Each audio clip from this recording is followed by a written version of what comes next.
everyone, to the tip of, well, not really the tip, near the tip of Mount Manitoba. And I'm your host, Kirk Buchner. Yeah, you like the tip? I mean, it's the top, it's the apex, it's the summit, it's something. Like, come on. What's Mount Manitoba? How about that? We can agree on There, that. Mount Manitoba. Mount The peak, Manitoba, the peak of Mount Manitoba.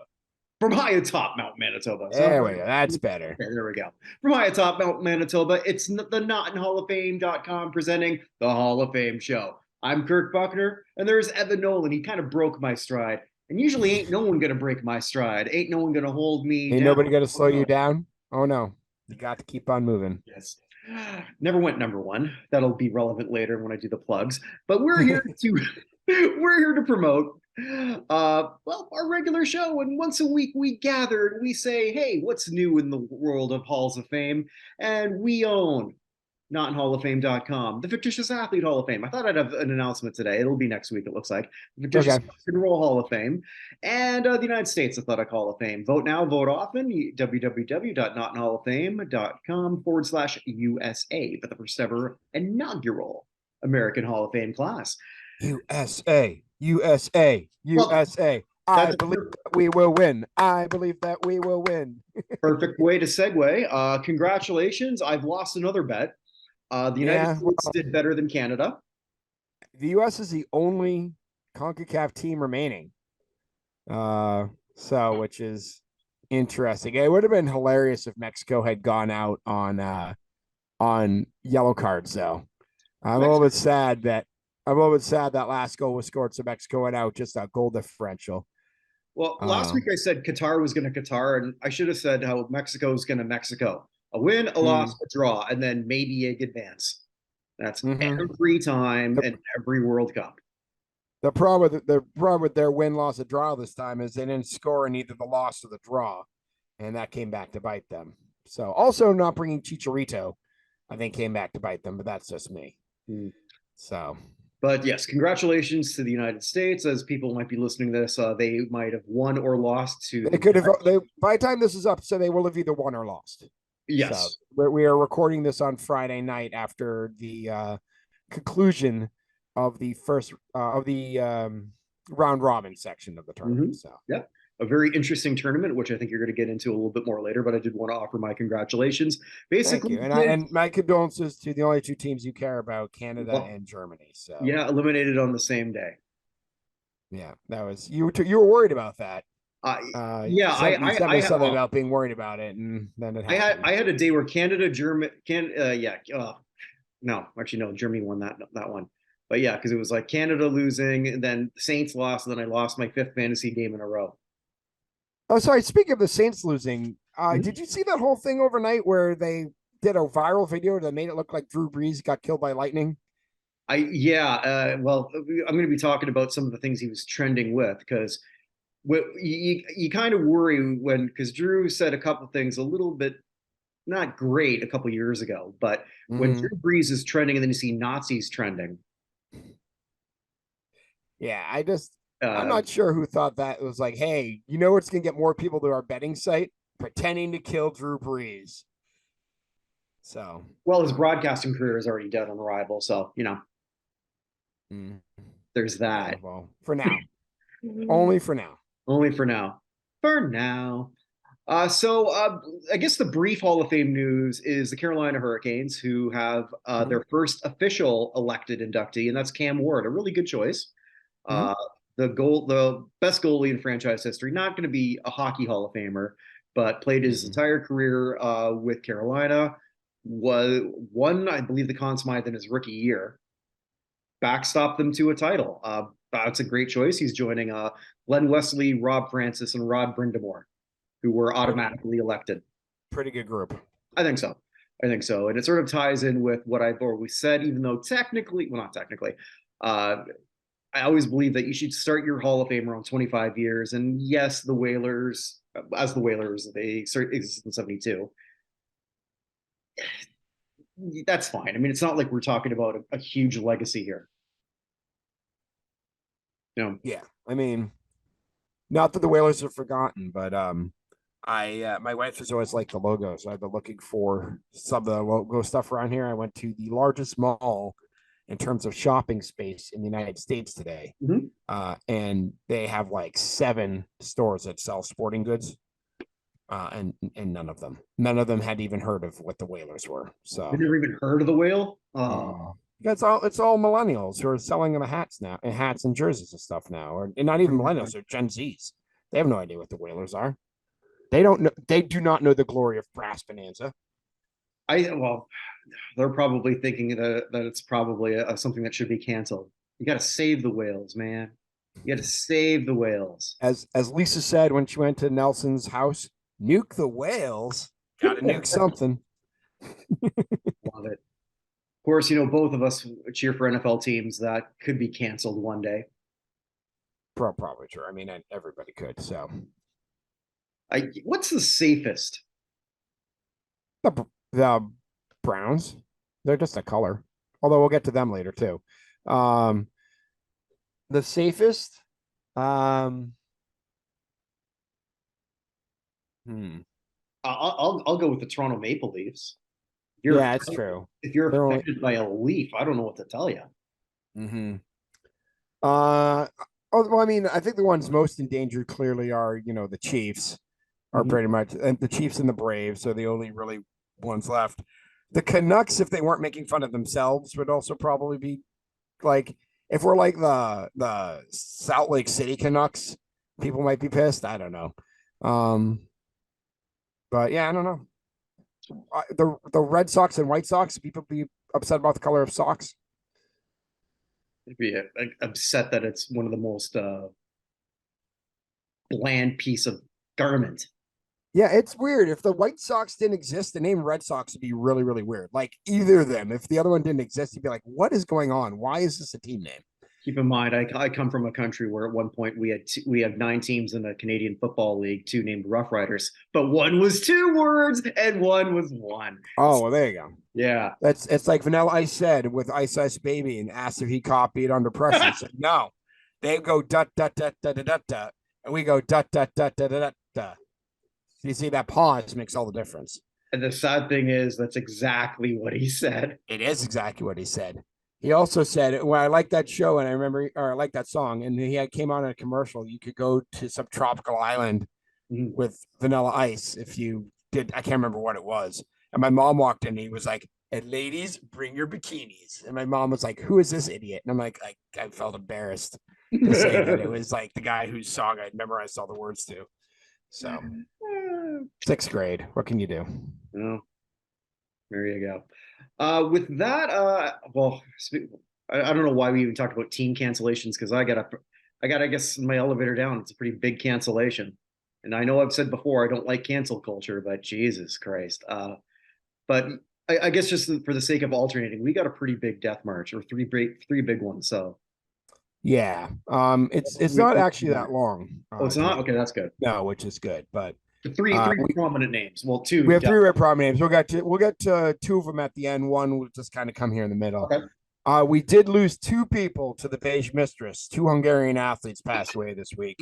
Okay. And one of them I am going to need help of every pronunciation thing possible. The first one, the easy one, Gabor Zappo, a Mhm. member of the 1976 gold medal winning Hungarian water polo team, and they also won the bronze in 1980 in Moscow, passed away from respiratory failure at the age of 72. And please forgive me, everyone who has ever been to Budapest.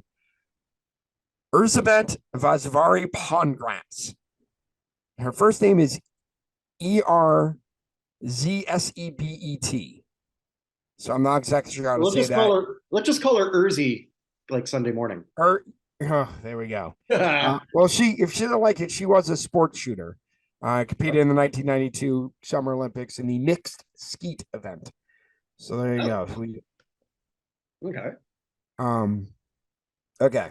A couple of outside celebrities I do want to point out. I want to bring up this name because it's very interesting. How many of them left? Hiroshi Miyamura passed away at the age of 97.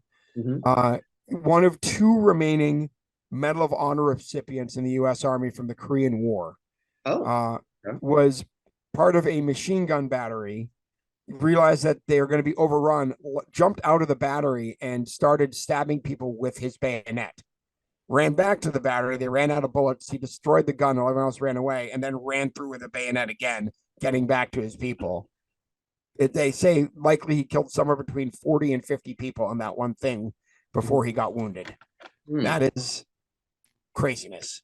But he passed away at the age of 97. I thought it was also interesting, like a 97-year-old Medal of Honor winner named Hiroshi Miyamura, where the Japanese experience with the United States when he was younger probably wasn't the greatest. It was just interesting. I would have to assume that he was in an internment camp at some point. It wouldn't surprise me. He was born in 1925, so he would have been, in his late teens, early 20s at that point, and then fought for the U.S. and Korea.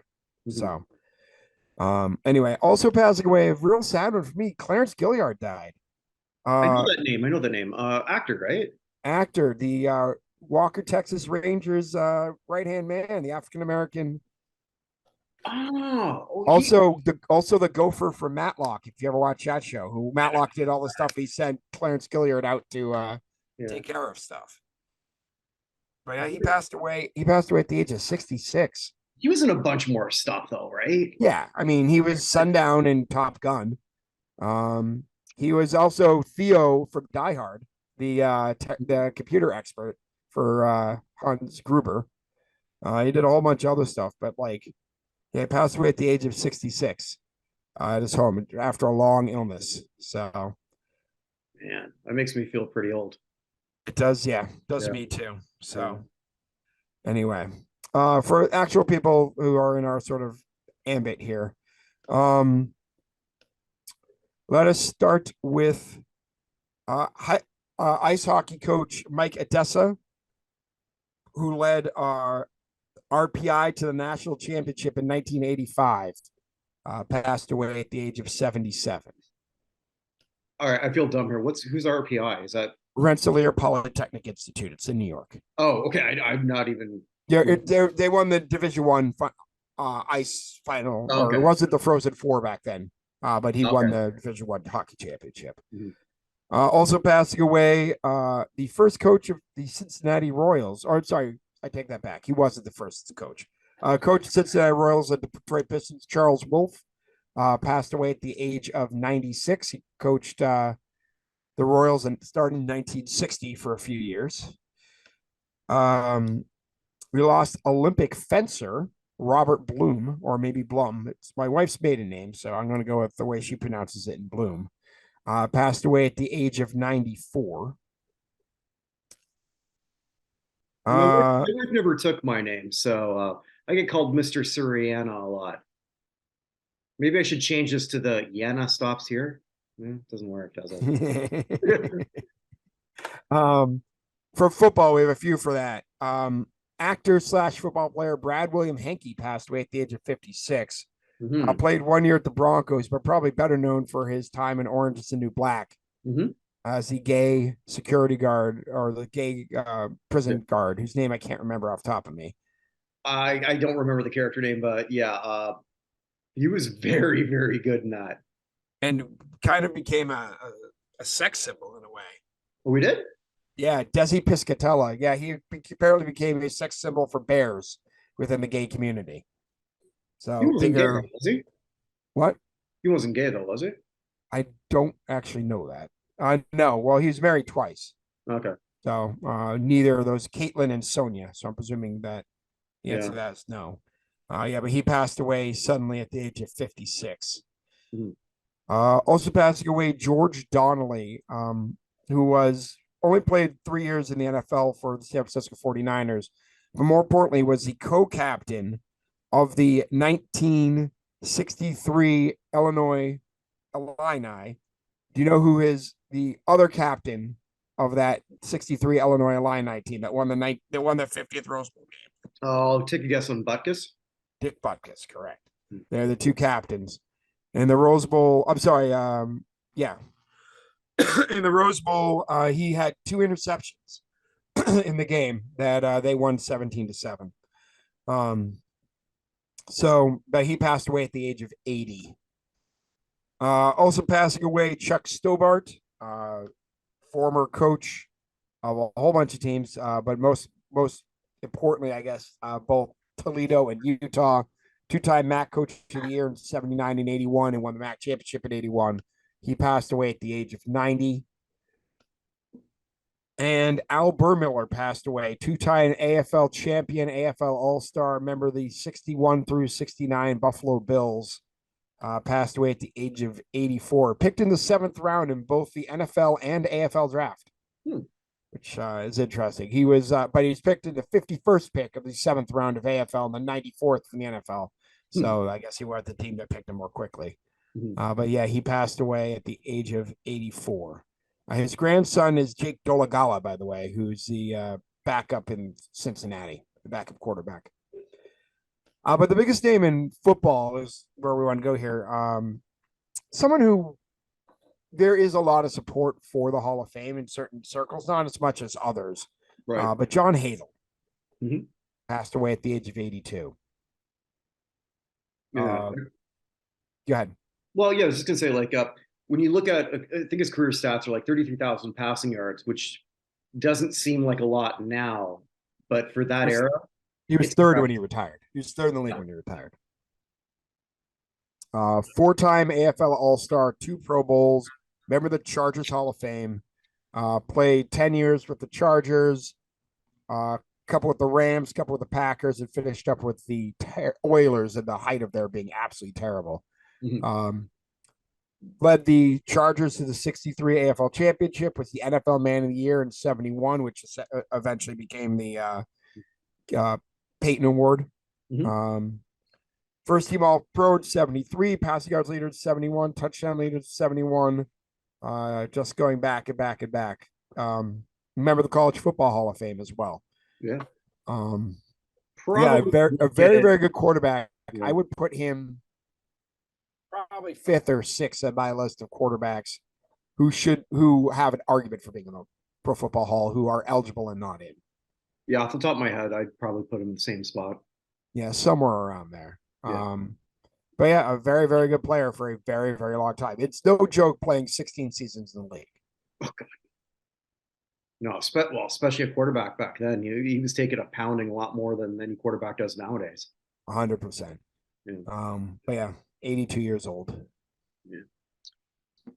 So there's a couple more, obviously. Oh yeah. Well, the only thing I have left is music. So let me just grab those quickly here. Yeah.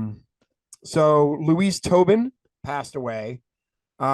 She was 104 years old. Oh. A jazz singer who appeared with Benny Goodman and was number 1 in 1941 for 15 weeks with a song called "There'll Be Some Changes Made." Sorry, number 2. And now I never went to number 1. Number 2.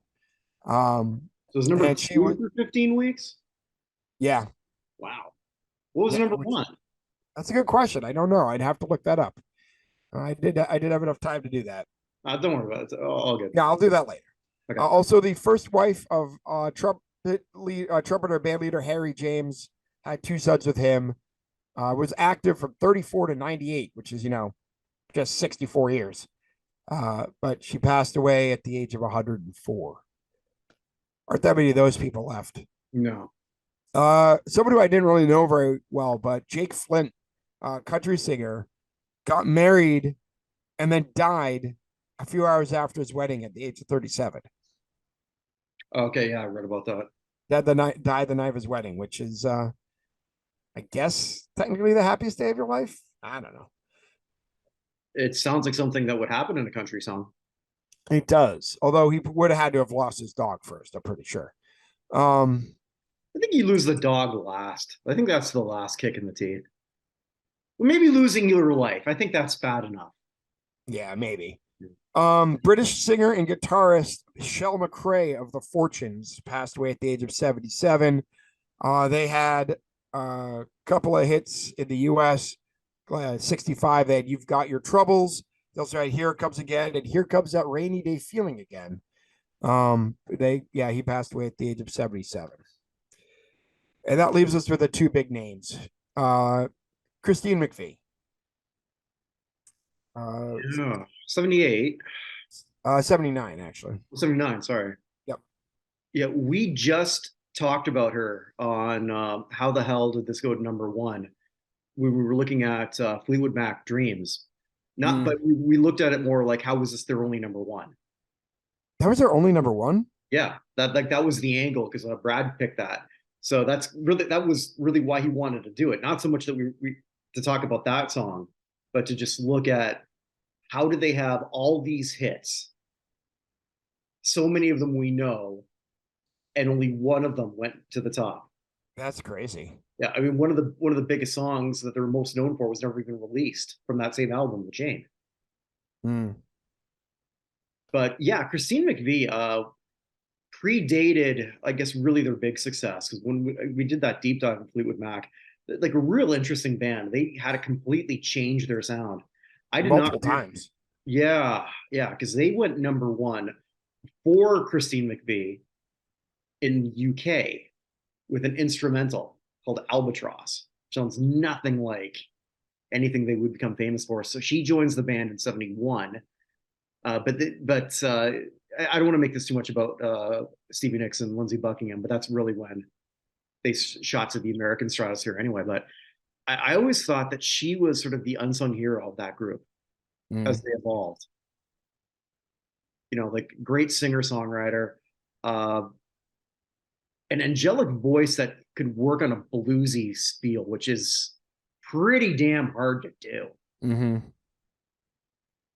I always think of her first for the song "Everywhere" for some Yeah. reason. Well, the damn commercials being played everywhere. Well, that may be it too. Yeah. I also remember that commercial because or that music video because it's kind of like an early D&D episode. But yeah, I mean, just one of the great female voices of rock and roll. I mean, let's be honest. Yeah. Um, and yeah, just came out of nowhere. She was had a brief illness and passed. I So was looking at all her old pictures and I was getting some serious Helen Mirren vibes. I can see that. Yeah, like just even like all the way through. Uh, yeah, well, one hell of a band, one hell of a performer. Yeah, I guess she's the first of that main core group to pass away of the five that we know as I guess is the main lineup. I guess that's true.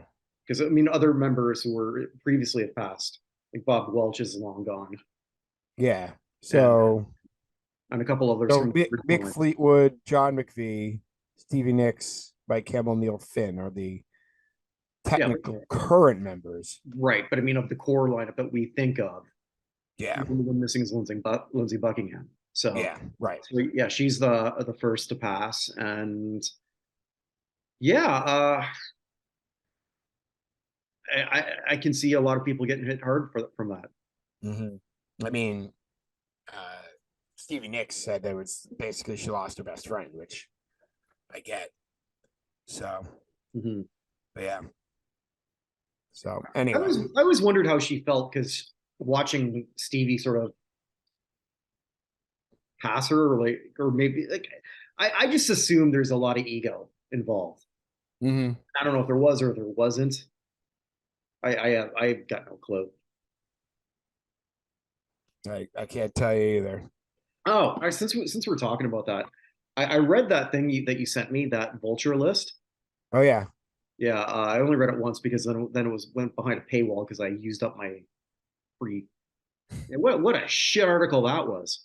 yeah. I actually my comment on it underneath was like the end of this thing is crazy, and the guy who wrote it actually liked my comment, which I thought was kind of weird. Yeah, Um, for what it was, just for people wondering what we're talking about, there's this guy from Vulture, and good on him. I mean, that's how I started doing the site. Is pretty, I still do it. Is just lists upon lists. mhm. So he ranked every Rock and Roll Hall of Famer, and he considers the worst Rock and Roll Hall of Famer Stevie Nicks. I think was it Stevie or Lionel? Stevie, It was Stevie, yeah, Stevie's dead last, which and is silly. which made me decide you and I are going to do that. We're going to do the same thing. Okay. Yeah, so it'll be yours, mine, and then we're just going to mush them together, and each one of us are just going to do a quick write up. You already know who my last is. Mine's probably not far off. Yeah. Mine's yeah. I think I think what also too when I was reading some of his write ups. So his number one's Chuck Berry. I have no problem with that. Like I don't everything, all the people at the top were a matter of opinion. I had no trouble with most of them. right. So like he wouldn't be my number one, but he'd be in my top 15. But Mhm. as I'm looking through some of the things that he wrote, then what really struck me is how the important rap bands were scattered everywhere. Near the bottom was NWA, and he says, Ice Cube never apologized for his anti-Semitic stuff. Okay, I don't remember Chuck Berry apologizing for that time that he brought some girl across state line who was underage, but okay. We're picking and choosing who we're pissed off at. Let's be blunt. But sadly, I've got some anti-Semitic stuff. Not from me, but an elevator down. Yeah. Well, we still got one more to go before we get there. So, Yeah. Yeah, I last am person. get there.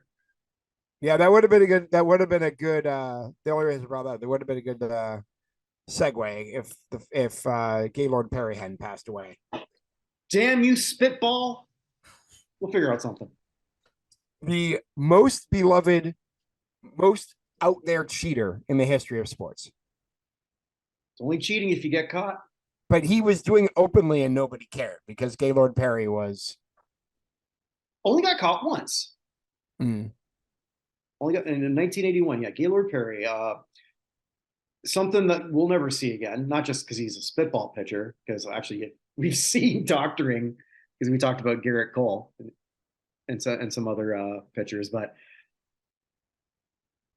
a 300 game winner and a 3,000 strikeout pitcher. That's not going to happen again.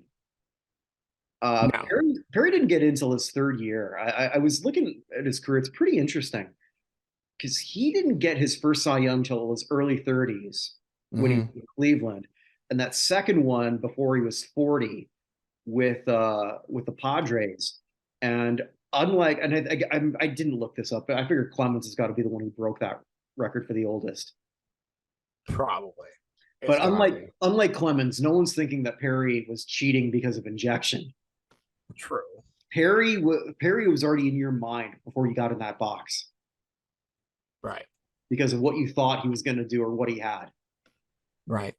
And it's an interesting story. Like how he says is he's doing it. Why wasn't he caught more other than one time? He was caught in 1982. It was the only time at 20. It was his 21st season in the majors where he was finally ejected. And I got to imagine they were checking him nonstop, or they sort of gave up. I don't really know. Despite that has to be why it took till his third year to get in to Cooperstown. I guess. I mean, he was 68%, 72.1, and then in. Like the people who beat him in 89 are Johnny Bench and Carl Stremski. Got it. 90, Jim Palmer and Joe Morgan. I got it. Okay. It's not like there was somebody else who doesn't belong to be there. And then he was in 91 with Rod Carew and Fergie Jenkins. Fergie was also on his third bite at the apple. So okay. So I didn't know that because I remember that also. That was one of the first All-Star games I remember, the one with Bench and Yastrzemski, because that was where they both were allowed to play, even though neither of them had any legit business being an All-Star. I think both struck out. I know Yastrzemski did. I can't remember if Bench did, but it was like one of those things where I hated. That was my first time thinking then, and I still do now, hating charity All-Stars. Hate it. You're selling the tickets anyway. You don't need to do it. You don't need to pad the stat. Understood. But that's petty on my part. But yeah, one hell of a pitcher. Obviously very intelligent. There's that saying. Basically, he knew how to throw, but then he learned how to pitch. And you should not be this good this long. I got to figure that Ed Harris from Major League must have been patterned after him. Ooh, that makes sense. I never thought of that, but that makes sense. I just thought of it now. Like, That just, does make sense. kind of looks the same. Mm-hmm. True. Mm. So, But anyway, Godspeed, Gaylord, yeah. which is not a Well, sentence you could say on Twitter, I think, at this point. Anyway, so where were you going with your next part? well, it's elevator up, elevator down. I have Elevator up, elevator down. one elevator up, but I'm just gonna hold off and just wait till the tournament's over, Okay. the World Cup, because not that I want to go super negative, but I've got a repeat offender because I have two really at this point. I know I've said this before, but here's two people connected to each other. Just when I think they can't get any lower, someone hands them a shovel. Only this time I think they were handed dynamite, both of them. Last I read today, Antonio Brown was held up in his house because he's about to be arrested. Right, for domestic battery from something from last week. I what am I supposed to say to this that I haven't already said? Mm. The Hall of Fame will care about this sort of shit. 20 years ago, they may not have, but 20 years ago, we wouldn't necessarily have known about it. Wouldn't have been in part of a news cycle. Antonio Brown, if he never played again after Pittsburgh, is getting fitted for a jacket in 2 years. And I I think maybe that hit he took from Vontaze Burfict some time Yeah, ago. that hit is. I can't think of anything. I mean, we always knew he was eccentric, but he's not there. He's not all there. He's got some massive problems, and it's going to reflect into a whole thing. I don't see how. Okay, so let's ask this. So he's going to be a preliminary nominee because he's not going to play again. So that's No. going to be in a few years. He'll be a Right. In 3 years, right? 3 years for preliminary nominee. when did he last play? So he didn't play last year, or I'm trying to remember. When did he He have? played the 2020, the one Brady won the Super Bowl with. Okay. So that was 2 years Right. ago. Okay, so then that would make him 2026. So he'll Yeah. be prelim. I mean, it's not like he's where Darren Sharper is. No. So he'll get that prelim. He may even get a semi, but I mean, I don't even know. Yeah, I The mean, character we have such a backup of wide receivers right now that I can't imagine he's going to be cleared by then. That who knows? Right. So I mean, if he was a different position, it might even be a different story. But Yeah. but his buddy, holy fucking shit. All right, so I said this before a few weeks ago. How Kanye is really talking his way out of a potential rock and roll induction, which would be, I think he's eligible in a couple years. How do you vote for him now? So I don't even really want to say his quote. Was it today or yesterday? I think it was yesterday. Does it even matter? I mean, like, Yeah. well, fuck. I'll say. In 1946, saying Hitler is evil is a pretty safe thing to say. Mm-hmm. In fact, it was well encouraged, even in Germany, where it's almost enforced. Kind of is today. Mm-hmm. So here we are. When Alex Jones thinks you're being too anti-Semitic. Yes, I mean, I've never watched. I mean, Alex Jones is not as big a deal up here, like in Canada. I've never watched his show either. I just see clips that post on Twitter. This is the most I've ever watched of him. And to those, if you're an Alex Jones fan, it's great. We welcome. No, I mean, he just declared bankruptcy to try and get out of paying the Sandy Hook people. It was a $2 trillion. He was going to declare bankruptcy. Yeah, well, I understand that. Something that he couldn't possibly pay. I'm not going to fault him for that. I'm going to fault him for everything that led up to it. I guess what I was trying to say is I'm trying to be apolitical but I can't in this one, I suppose. All right, so that's the most I ever watched of the clip. And if you did see it, or if you didn't see it, basically Alex gives him a softball, which was they're demonizing you, they're calling you a Nazi, and they're saying you're like Hitler. So what's Ye's response? I like Hitler. Yeah. That's that's verbatim. There's no taking shit out of context. There's no trying to put more any kind of spin in this. It doesn't exist. And later on, when he's trying to say, oh, he just loves everybody, and then he added then especially Hitler, because then you see especially Hitler trending. What the fuck? And I said a few weeks ago, like maybe there's still a redemption because he can sort of play the bipolar card. I don't care how bipolar you are. You can't say that Hitler is good and I love Nazis. Mm-hmm. I, I don't know what to say here. I checked to see if he was in the Hip Hop Hall of Fame. I couldn't find out much because I don't think they've done a really good job sort of promoting themselves on their site. Yeah. So he's not in there. Well, he's not going to get in there now either. Like, yeah, not anytime soon, you would I mean, figure. I'm speechless. I have never seen anyone implode like this. And I think I said that about Antonio Brown until like this is 1,000 times worse. And I don't think I'm being hyperbolic when I say this. Yeah, I mean, poor Yoo-hoo, who was the drink he had next to him. Like, talk about collateral damage for it. Yeah. Oh, sorry. Yeah, he did a puppet show thinking he was funny. Yeah. Like, yeah. I mean, there's nothing more we need to say about that. Yeah, these are massive downs for both of them. Neither of them are ever getting in now. This is the point where they've were because I always make joke of like this Hall of Fame building and the elevator up, elevator down. This is where they abandoned the building, put up a new one, and didn't tell them where it was. Yeah, I mean, if this were someone point out if this is Britney Spears, she'd be in conservatorship for life. Well, somebody's got to take care of him because he can't take care of himself, obviously.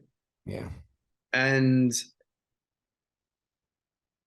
like with all the sort of like banning on free speech, like he would have been a beneficiary of that being banned. I'm still pro all this stuff. I mean, if you're going to be a jackass, I'd kind of like to know about it, so I know not to be around you. But I do like the whole thing of exchange of that's for another time. Either way, this man is bonkers. He's bonkers. I don't know if even if he gets the help that he so desperately needs, somewhere in him he believes this shit. And this is a quote that will never, ever, ever go away. If Roseanne can't come back from something she did in Ambien, how does he come back from this? It doesn't happen. There's no path for him. I feel pretty confident saying that I will never use him as an elevator up again. Fair enough. Or I never have before, but how? I don't even want to talk about this. This is I mean that's but I had to. There's no bigger elevator down like ever. No, this is I get just one last thought, I guess. This is almost like a Chris, like I'm a big wrestling fan for those not aware. This is a Chris Benoit moment for me. I've not watched a Chris Benoit match since. I don't see how I can listen to any Ye songs and not think of the man behind it. I get it. I don't know how any voter does either. Yeah. Because it's not like any of his rock friends are backing him up right now. That is true. So, whatever. Just by the way, two people I thought you might say were elevator ups were Fred McGriff and Rafi Palmero. Were those people you were holding on to for later? No. But why would you say that? Because of the composition of the committee that's deciding who gets in. Oh, okay. I must have missed that. Who was so three of Rafi Palmero's former teammates are on the list. It's Greg Maddox. Hold on, I'll find it for you. I want to make sure I have this right.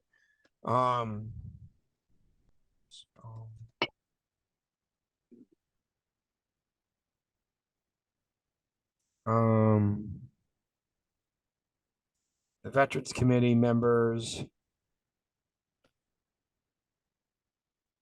2022. And while you're looking that up, uh, this shit does matter. Ask Harold Baines. Oh yeah, 100%. Yeah, because this committee is only comprising, I believe it's only 16 people, It's 16 people. and they do meet together, so they do actually exchange ideas. Yep. Well, virtually, but yeah, still. Our committees. Trying to get the actual members of the committee.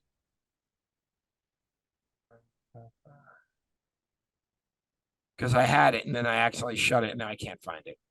But there are three. I'll put it this way: there are three members of who, three people played with Rafael Palmero and two who played with McGriff. Now I think McGriff is getting in anyway. I did too. But Palmero having three members may actually help him. I don't know if it will help him as much because of the finger pointing thing in front of Congress. But we shall see. Well, this committee is as good a chance as he's ever going to get. I think McGriff's going to get into. I'm for what it's worth, and not a whole hell of a lot. I've got my little informal poll, which is sort of like the round, like not round robin, but like a quarter. Yeah. Can I just say that anyone who picked Fred McGriff over Roger Clemens in your most recent one is insane. Well, 100% insane. Well, looks like a lot of people are. So, like, that is just putting PEDs at the forefront of every one of your decisions. There's 0 year. Well, take it back. There's 1 year over their careers in which a rational person would have taken McGriff over Clemens. That was Clemens' last year in Boston in 1995. That's the last year any sane person would have put Clemens, would have picked McGriff over Clemens. Every other year of their careers, it's not even close. I think the thing that I've always sort of like had an issue with Palmero and McGriff, when people would say, well, yeah, look at their numbers. Okay, I agree with you. At the same time, as much as I don't put a lot of stock into all-stars, there is something to this at that position, because all the teams that had McGriff and Palmero knew they had a pretty good player at first base, but they knew they could improve. What are you talking about? Palmero won the Gold Glove with just 16 games or whatever. You're right. What the hell? What do I know? All right, so the board, here we are. The members are Chipper Jones, Greg Maddux, Jack Morris, Ryan Sandberg, Lee Smith, Frank Thomas, and Alan Trammell. And then Paul Beeston, Theo Epstein, Artie Moreno, Kim Ng, Dave St. Peter, Ken Williams. And then for those are the major executives. And then the media members are Steve Hurt, Lavelle Neal, and Susan Slusser. Paul Beeston will help McGriff too. Yeah. So Maddux, Sandberg, and Smith are all Palmero teammates, although apparently Sandberg hates Palmero. So maybe that won't help as much. But wonder why. I don't know. Jim Mallock had something on that. Palmero just seems like I've been looking for this clip forever. I think I told you about this. I can't fucking find it. It's at one of the 3 All-Star games Palmero was. I think the last one he went to.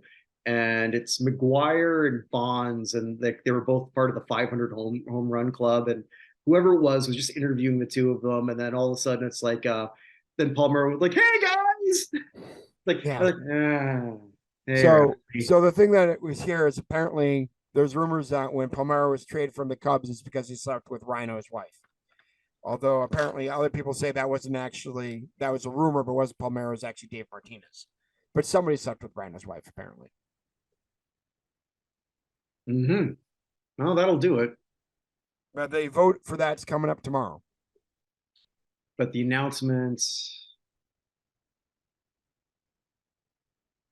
when they don't announce that tomorrow. I don't know when the announcement's happening. They probably aren't going to be able to keep it quiet for very long. No, I never do. So, but yeah, that's coming up tomorrow. So just a couple people. Also, looks honestly, Albert Bell may have a shot too for what they're saying, which is interesting. No. We'll see. I mean, that's the rumors. I not necessarily believe you. I think 100% McGriff gets in, and probably somebody else. Yeah, we said that before. I'll stand by that. Fred's going to get in. McGriff and Mattingly is my guess. McGriff's too likable, and it's going to be one of those things where I just don't see how they can't. He'll get a pass on a lot of this other stuff based on who this committee comprises of. With Right. And to be honest, McGriff would already be in, as we've discussed before, because 94 strike doesn't happen. Mhm. He's at 493 home runs. If he has 500 home runs, he'd be in a long freaking time. Okay, so we've joked what hat we said it's got to be the Tom Urbanski hat. Realistically, what hat should it be? A Tom Urbanski hat. Oh. Okay. No, Tommy Mansky. Sorry, you said Urbanski. Tommy Mansky. No, I mean, I said Urbanski. Yeah, with McGriff. Atlanta? I mean, probably Atlanta. Oh, I mean, he played the Cubs, Atlanta, Detroit. Sorry, not Detroit. Toronto and San Diego, right? Well, yeah, it was a few other teams too. Those are the ones. Hold on, I gotta see who he played for the most. Well, that's the other thing where I mean, like McGriff always sort of like fell behind because it always helps when you're associated with one team. Right, which is my argument as to why Kenny Lofton has got his little sports. Absolutely. So Toronto for 5 seasons, 2.5 in San Diego. Then they traded all their good players in '93. So 1, 2, 3, 4.5 in Atlanta, 3.5 in Tampa, 2 with the Cubs, 1 with the Dodgers, and 1 back with Tampa. Yeah. So I don't know. It'd be hilarious if he went in as a Ray, but I would say probably. Well, he won the World Series in Atlanta, so you got to figure. He won the World Series in Atlanta. He led the league in homers once in Toronto and once in San Diego. Yeah, but in Toronto, let's be blunt, that was the trade that sent him that way. That sort of won, that got us Alomar, that won the World Series. That is true. So, yeah, I don't know. That's close. I will say not the Dodgers is my answer. We played one season for 2000. Maybe Tampa can buy it. Maybe. Well, Tampa just spent $40 million on a free agent for the first time in their history of the franchise. I just saw DeGrom signed with Texas. Yeah, DeGrom signed with Texas. He's a reliever for the Phillies. Oh, crap. Dominguez? He just signed, hold on. Zach Eflin. Oh, okay.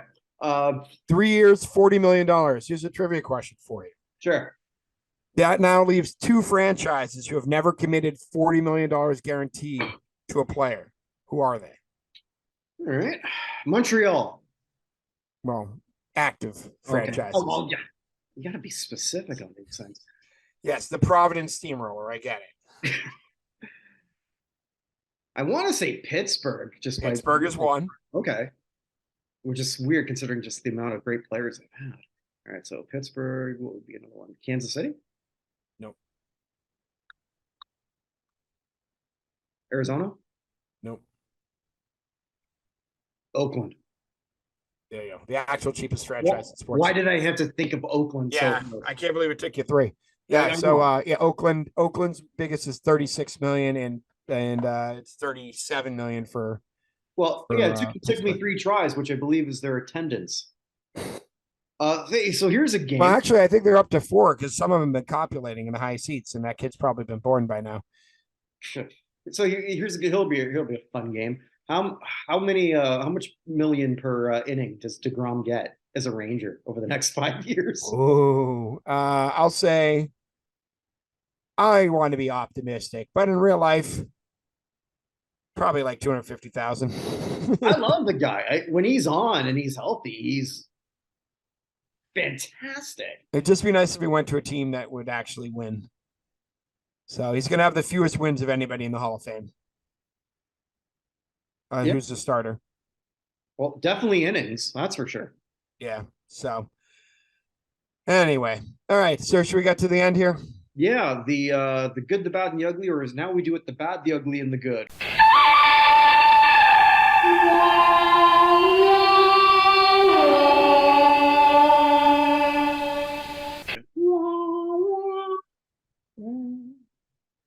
I got my time. All right, the bad, I got to call out my one of my favorite teams here again. My first love, the Boston Bruins announcer Jack Edwards this week. What do you do? Because he told me that So before the the club, I didn't know what he said. yeah, so they were playing the Lightning in a very good game. Bruins won 3-1, and Pat Maroon was just there, and he basically made a story about Maroon's a bigger guy. He's always been a bigger guy, and by bigger I mean like thicker guy. And he basically made a joke about how he clearly has eaten a lot more pizzas and donuts since the last time they saw him. And this is a guy who's won 3 Stanley Cups and a whole bunch of other stuff. Mm-hmm. And Maroon was like, okay, uh, that he's been Fat Pat since he was 7 years old, and that he doesn't like bullying, and he gave donation in the name of Jack Edwards to an anti-bullying organization in Tampa. Hmm. So just you don't need to do it. There's no reason to do it. I Yeah. don't know So, Jack so what Edwards. Jack Edwards says, I'm sensitive to the subject of body image, didn't intend to offend anyone. Yeah. Of course, the 2.5 hour broadcast is a lighthearted attempt to point out that Maroon, who are regularly praised for his camaraderie teammates through the years, uses his size to be a difficult competitor. He's an effective player, 3 Stanley Cup rings, something else made a point to say Tuesday night. I've reached out to Lightning to connect with Pat. I Okay. think it was just a one-off, but again, it didn't look good. And Well, Pat Maroon is one of my less favorite players in the league, uh-huh. just because he's kind of a jerk on the ice. He's not nowhere near Steve Avery, but like just there's no reason to do that. Like he didn't do anything that deserved Edwards it. isn't known for this, is he? No, It's Edwards just is like a known for being one of the biggest homers in sports. Like he makes okay. Johnny Most look objective. Okay. But or Tommy Heinsohn, two great other announcers in Boston. But a lot of people don't like Edwards. I actually enjoy him because he cares, and he makes as big a deal if the other team scores as if the Bruins score. So he just loves hockey. But yeah, he doesn't do this very often. He's not Mike Milbury. He's not Don Cherry. I'm just thinking of all the other people associated with the Bruins who are far worse. But it's not a good luck. He should have done it. So that's all I'll say about that. All right, fair. The ugly. The ugly. This is a preemptive ugly for Sunday. It's week 13. You know what that means? Guess who's back? Back again. Deshaun's back. Hide your masseuses. No. So Deshaun Watson is back for his first game with Cleveland. And it's in Houston. So he did play one preseason game in Jacksonville, and Jacksonville's noted for their attendance, particularly in preseason games. Mm. But during those preseason games, the Jacksonville fans chanted in unison things like "no means no" and "you sick fuck." I can just imagine the reception he's going to be getting in Houston. Now, Houston is a terrible football team. Do you think it might be somewhat favorable because they wrote him out? He didn't ask to leave. There you were talking about. He has to be traded. Wow. Yeah, but look at that owner. Okay, he has to be traded. Whatever. Okay, for the entire season while getting paid. Yeah. He was playing safety on their scout team. We're being paid $26 million. What are we talking about? All right. I guess maybe I'm not really sure what the Houston fans are gonna do. Whatever it is, it's could they not have waited a week? It's not like Cleveland's going well. I mean, technically they're still in the hunt, I suppose. Yeah, I mean technically, but like the Houston is going for the number one pick of the draft. They are a terrible team. Mm-hmm. But just the amount of coddling that Cleveland has given this man already. I mean, his 11-game suspension. You know how much that cost him? It was $260 million contract. I don't believe any. $680,000. Okay. Because they signed him to a $1 million contract for this year, thinking he gets suspended, and everything else for the years after. So he's never really apologized for anything. He says he's sorry if anything happened, but he said he still didn't do anything wrong. The judge who they had review it, the NFL only sent 4 cases to her, but she said this is as egregious as anything she's ever seen, and that it's much more likely than not that he committed a sexual assault in all 4 cases, but then only gave 6 weeks because of the precedent the NFL had set previously.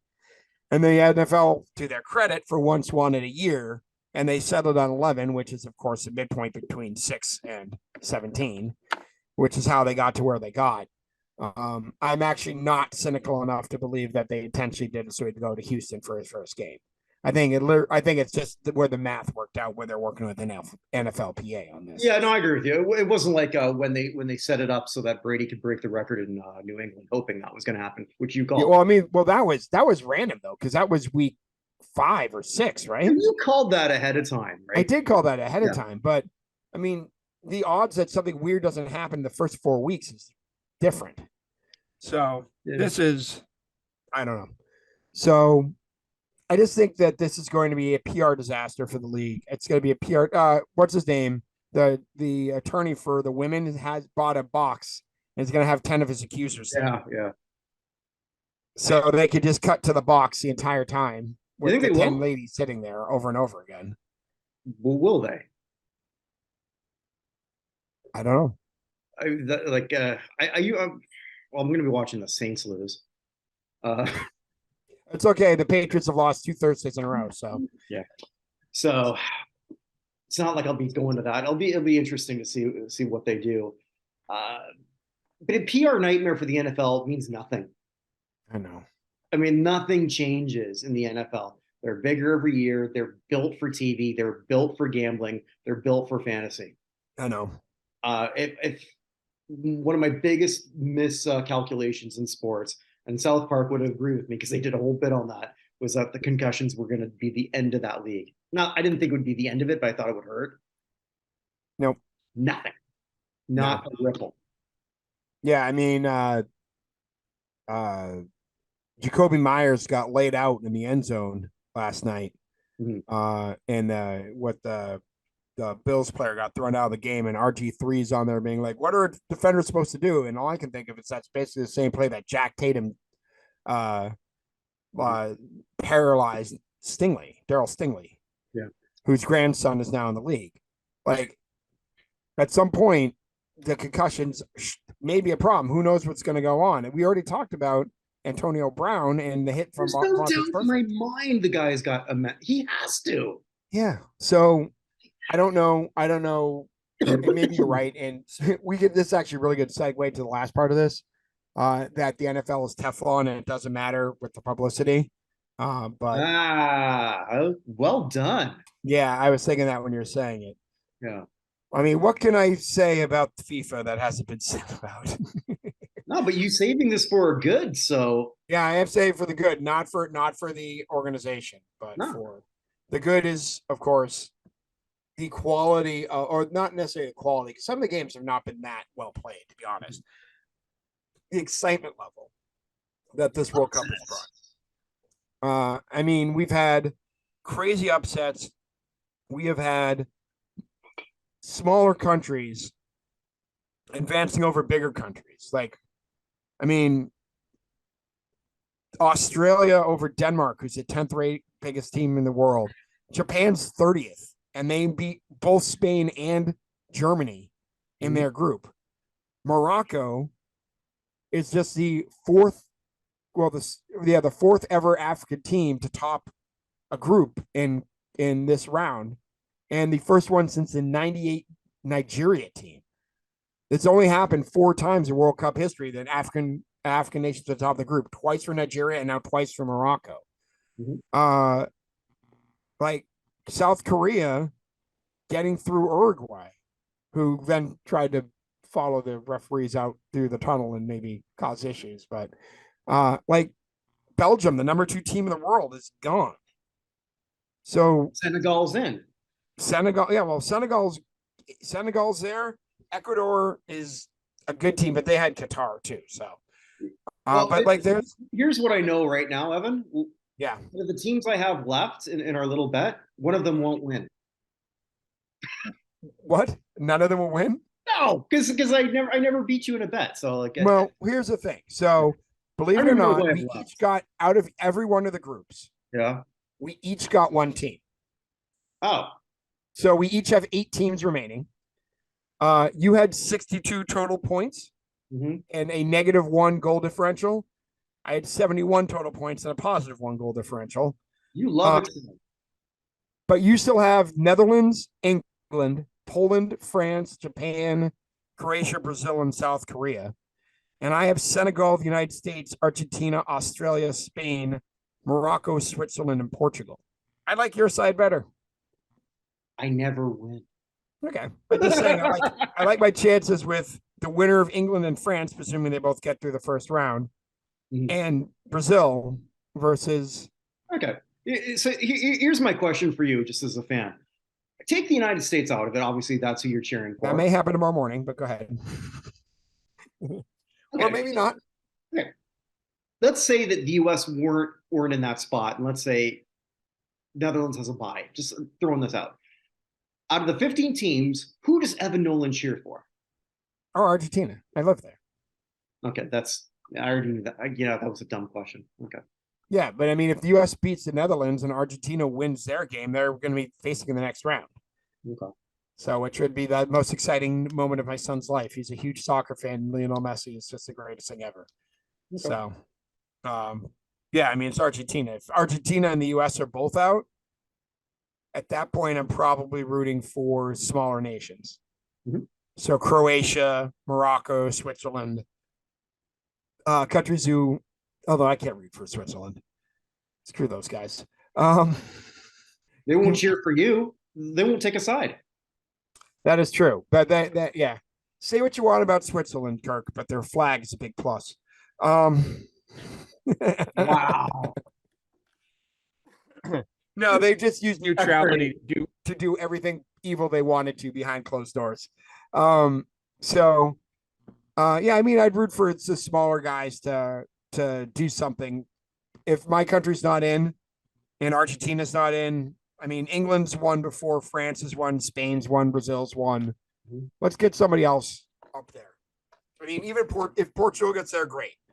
Like, just let's have somebody else who's never won before win. The Netherlands winning would be I'm okay fine. with Portugal now that I don't live in Toronto, which has a huge Portuguese community, and they always pissed me off because every time Portugal would get eliminated, then all of a sudden the Portuguese flags go down and the Brazilian flags go up. Like the people in Brazil gave a shit about you.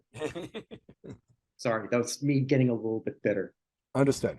Yeah, I actually have a soft spot for England. I don't know why, because they're the Toronto Maple Leafs of FIFA. Except, yeah, well, actually, they won last one in '66, right? Yes. And Leafs last one in '67. Right, and the fans are also unbearable sometimes. Fair enough. So, But this England team is fairly likable.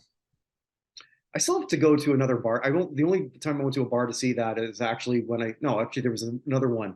I was trying to because Canada was taking their penalty shot, so I was filming that, and I was gonna because I thought, okay, it's gonna go in, and I was just gonna like put that up and send that off to you in their little friendly little wager. But yeah, and then Poland's goalkeeper blocked 3 penalty shots, the first one ever to do so. Yeah, so I mean, it's been a fun tournament if you can sort of take away, which is hard. Yeah, if you take all the rest of the crap out of it, yeah. Yeah, which is at least it's a lot easier to do that than it was the Olympics. What a bore fest that was. Yeah. So what's going to be very interesting to me is the next World Cup bidding starts next summer. Who do you know who's? Yeah. So there's some interesting groups. So Saudi Arabia is giving all that money to Cristiano Ronaldo because they want to be part of the bidding team. There's actually a tri-continent bid with Saudi Arabia, Egypt, and Greece. I did hear about that. Okay. I've gotten together. There's also a Cono del Sur one. So Paraguay, Argentina, Chile, and Uruguay together. To be honest, I think it should just go to Uruguay because it's the 100th anniversary of the first World Cup. And the first World Cup was in Uruguay. Do they have the stadiums for that? They have quite a few. If you want to do Uruguay and Argentina, you could probably get it done. Yeah. Adding because Montevideo and Buenos Aires are 40 miles apart.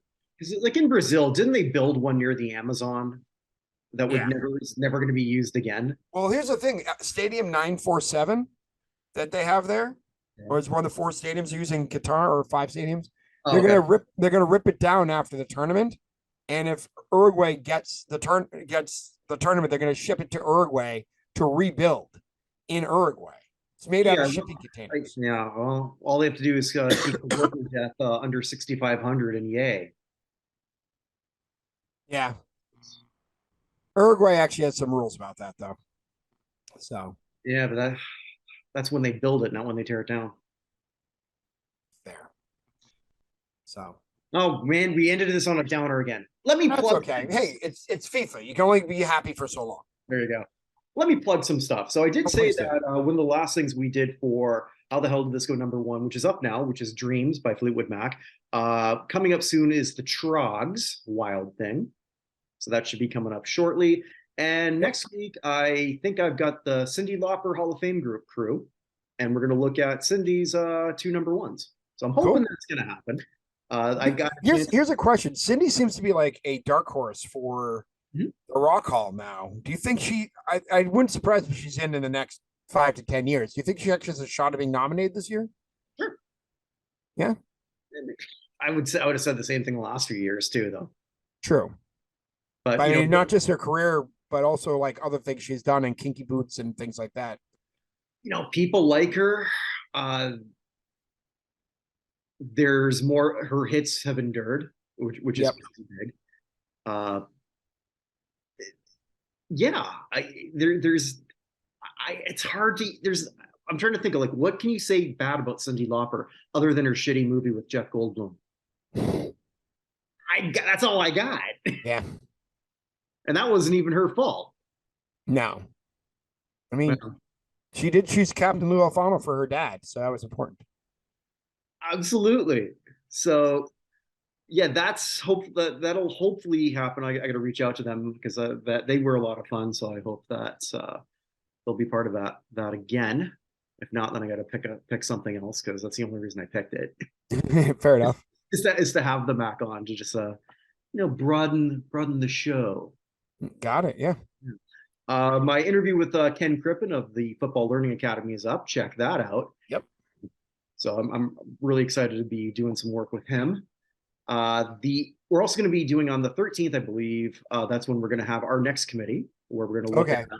Yeah. That is a Wednesday, correct? Yes. So that's when we're going to do our mock committee of who's going to be our finalists. And I promise not to have COVID this time. I can't say I won't have some other disease, but I will not have COVID. All right. There's a joke there. I'm just not going with it. So that'll be coming up. Chris, Bernay, and we shot today Battle of the Network Stars, episode 12. Nice.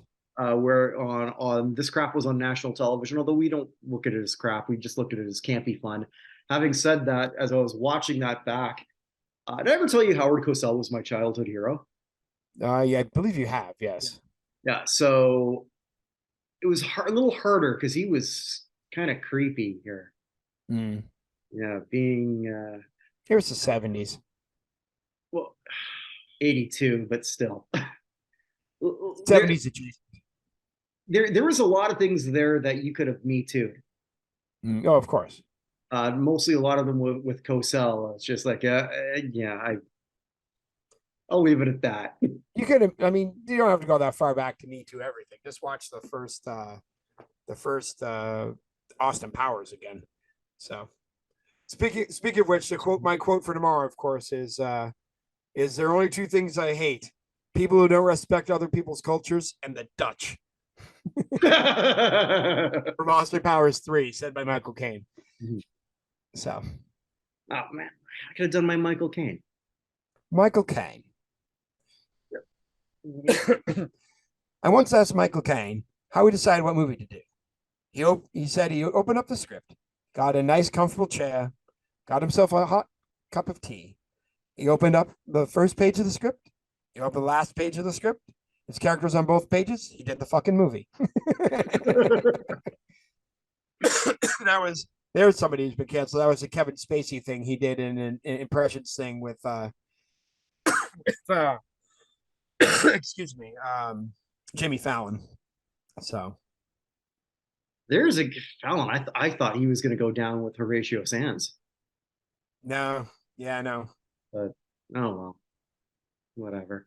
Anyway, Let's see. Do I have anything else to promote? we have another hall, I think. The baseball one. Yeah, we haven't set a date for that for that mock hall. So that one, I don't know. I guess we got to do that because usually they do that early January. So we got to come up with a date for that sooner than later. Yeah. But that one, it's more of a conversation because it's not like we're just having our end vote anyway. Right. Yeah. So a lot of people off the ballot. So it is going to be a little bit different this year. That's for sure. Yes, it's a lot easier. Yeah. So yeah, we'll be talking about A-Rod a lot, and that's about it. Yeah, pretty much. Yeah, because we all think Scott Rowland's probably getting in. So yeah, it's just a matter of whether Beltran joins him. it'll be interesting. Yeah, so It'll be very interesting. So yeah, that's pretty much what we got going on. A lot of other new sections coming up on the sites. The awards and Hall of Fame bit is now slowly working its way through. So with its own section. So I'm updating all of that as we go. So I'm pretty excited about that, and just always now having that set monitor every time someone gets an award. What does that really mean? What's their percentage? right. And pretty much, if you want to guarantee punch your ticket officially, win the Art Ross. Mm. That is 100% guaranteed so far. Interesting. Well, according to the Athletic, Bergeron's leading the Selkie again. So I don't see why he wouldn't be. yeah, they also have Olmark fifth for the Vezina, which frustrated me, but whatever. So Would they have fifth? Linus Olmark. They have him fifth. Yeah. Are they assuming that there's no goaltending in Boston? Like, he's leading the league in save percentage and goals against average, but other than that, he's not very good. So it also wins. So okay. Yeah, it's okay. It's a quarter awards thing for a publication that doesn't really do hockey that well. So I'm not spreading it now. That was the one thing I was like, are we sure he's fifth? Like if he was third, I would have been okay. But fifth seemed a little insane. It's not as prestigious as the Naughton Hall of Fame Cup. Well, 100%. And I mean, there's no better athletic supporter than that. Yes, it takes a whole mountain to support it. All right, I don't know where I'm going with this. Let's just end. Yeah, let's stop before we do. All right, with that, wherever you are, wherever you may be, stay safe, everyone. Take care.